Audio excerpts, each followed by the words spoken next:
Eu trouxe aqui um recorte de uma situação aí de um mapeamento na escala de 1 por 5.000, só para ter uma ideia do potencial desse sensor nessa questão da apresentação dos objetos do terreno. Na verdade, é possível você pensar aí plano urbano, planejamento urbano. Na área rural também existem aplicações bem pautadas em relação ao uso dessas imagens. Num slide seguinte, que eu estou trazendo agora, já é um detalhamento maior na escala de 1 para 2.000, de um cenário urbano com algum fragmento de vegetação. Então, o que a gente observa hoje é que os centros urbanos eles têm se estendido, se expandido, e infraestrutura urbana, não só no plano urbano como planejamento urbano, você tem essas imagens como representando fontes ricas de extração de objetos de interesse específico, não só para urbanistas, né, arquitetos urbanistas, como também com especialistas de outras áreas, de áreas que até então a gente nem imaginava. Com relação ao outro sensor, que é o WorldView 1, a gente tem aí uma lista rápida, sintética, do que tem de especificações técnicas, resolução de 50 centímetros, no caso a resolução espacial, existe uma banda cromática, a escala visual de 1 para 2.000, a faixa nessa dimensão de 17,6, tem um erro circular médio de 6,5 metros. Esse sistema WorldView 1 já está disponível, né, sendo comercializado e ativo desde setembro de 2007. Então já existe aí uma categoria, é um sistema que está contido numa categoria que nos dá um mapeamento também na ordem de grandeza aí de escalas bem confortáveis para a extração dos objetos.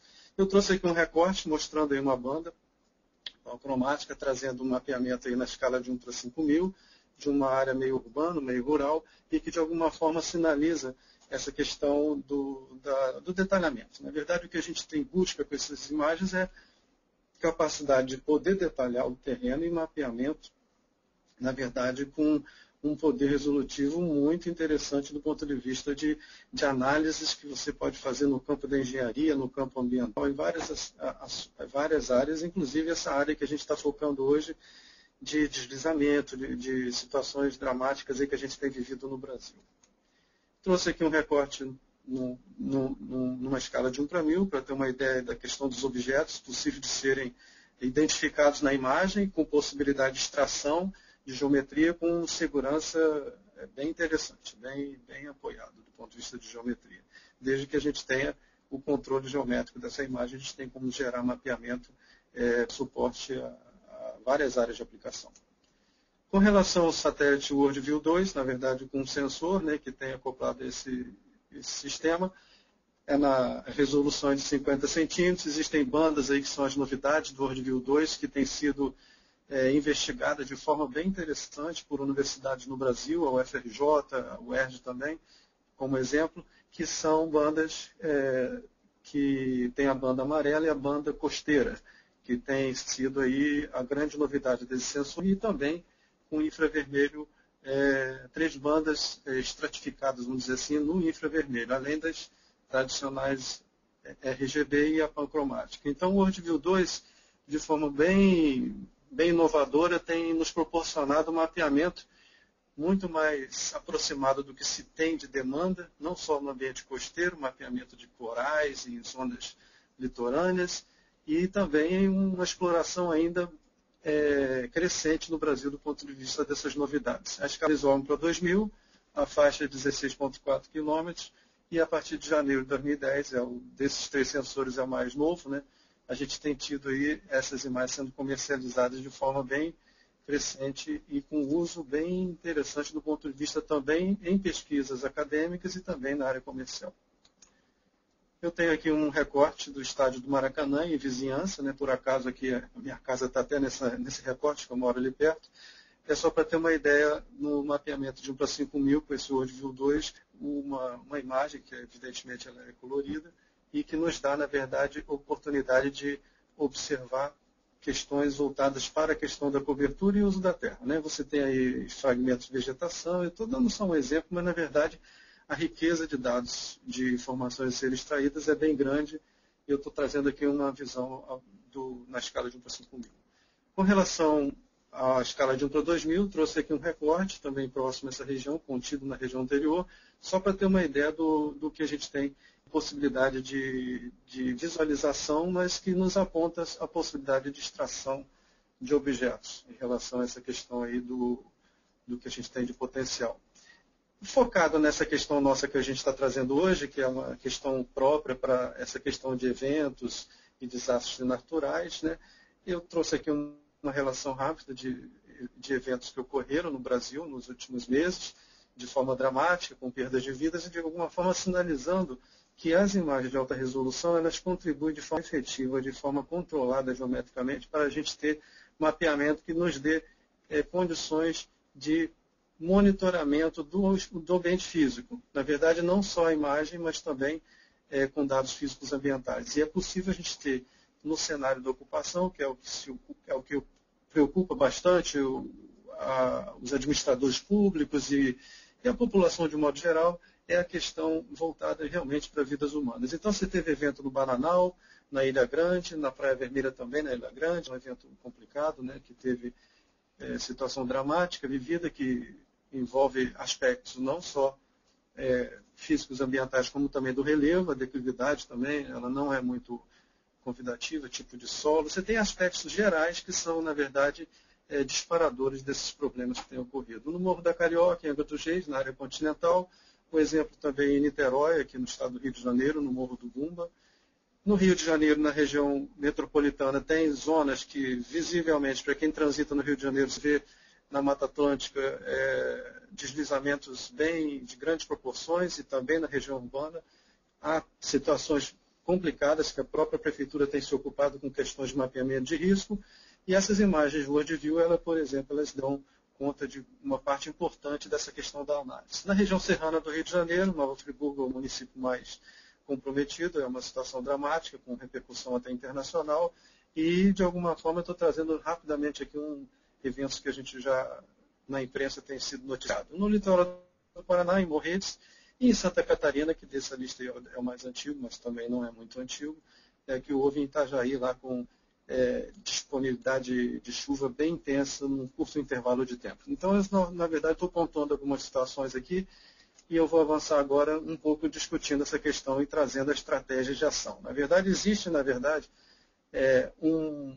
cenários complicados, complexos do ponto de vista de gestão desses problemas, e que, de alguma forma, a gente tem que lembrar uma coisa. Existem projetos bem-sucedidos com o uso de imagens de alta resolução que nos dão coragem, assim, em termos de investimento nesses casos brasileiros e casos que a gente está se referindo agora. Então, o que hoje se tem em mente é antecipação na questão de prevenção, antecipação num planejamento mais eficaz e usando instrumentos eficientes. Então, a gente tem, na verdade, hoje sistemas computacionais com um potencial grande, apoiado por imagens de alta resolução, que dão conta, pelo menos, de grande parte do que se necessita para um planejamento eficiente.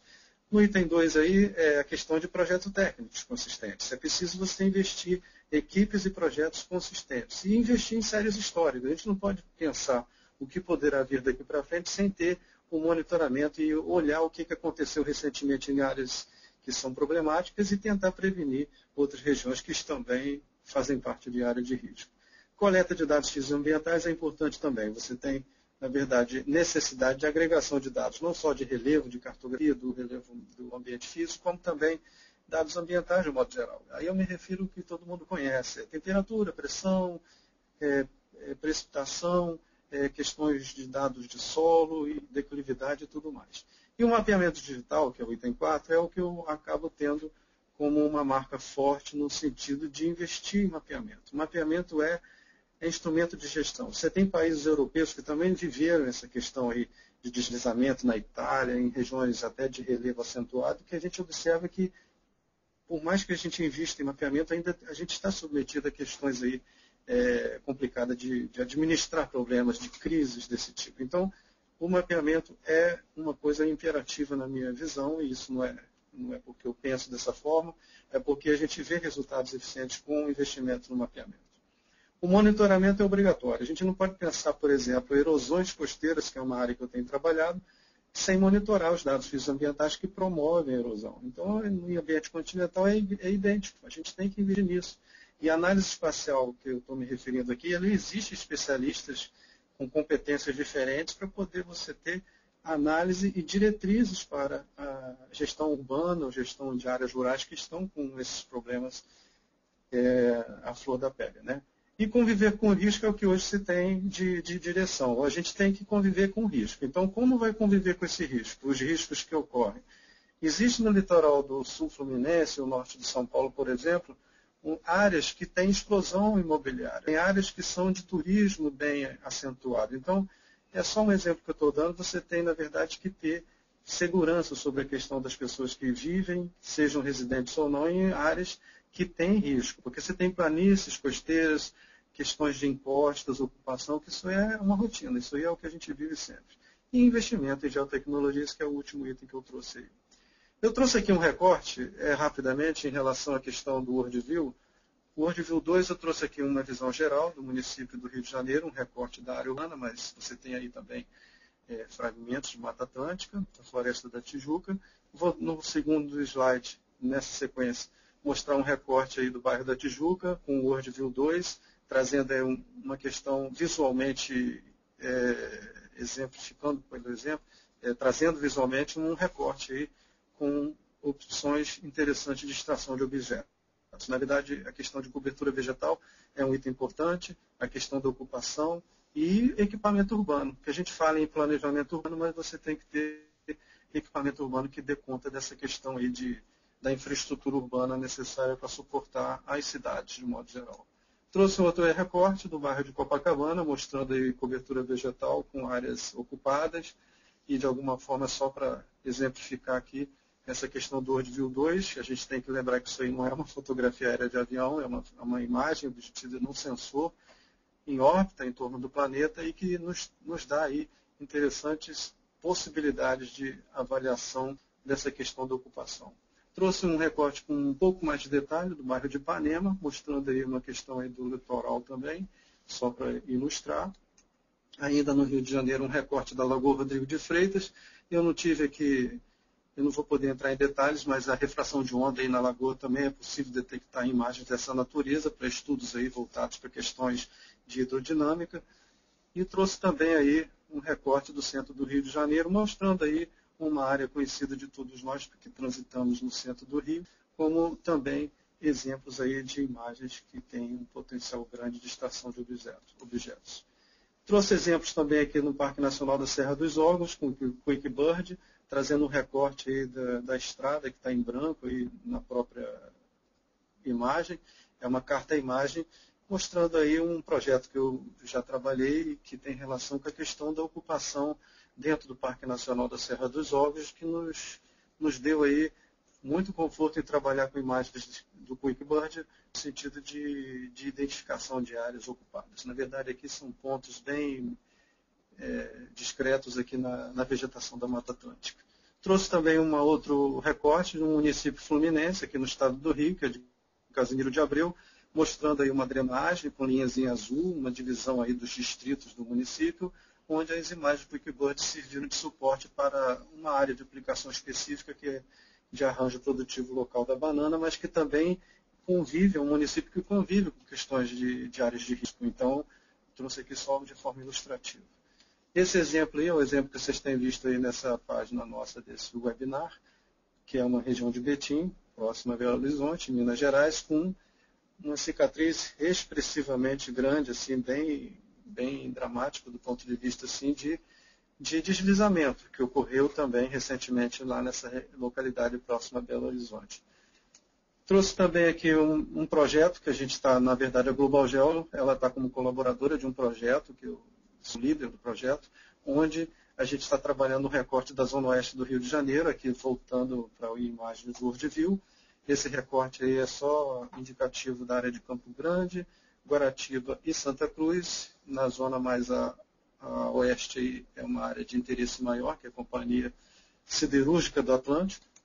Trouxe aqui um recorte daquela região anterior, na zona oeste, que tem relação com cobertura vegetal. Isso aí tem a ver com uma unidade de conservação, Pedra Branca, mostrando também esse potencial das imagens do WorldView no sentido de identificação de afloramento rochoso, com vegetação rupestre, vegetação nativa de Mata Atlântica, e essas imagens elas têm esse tipo de possibilidade de trabalho. Trouxe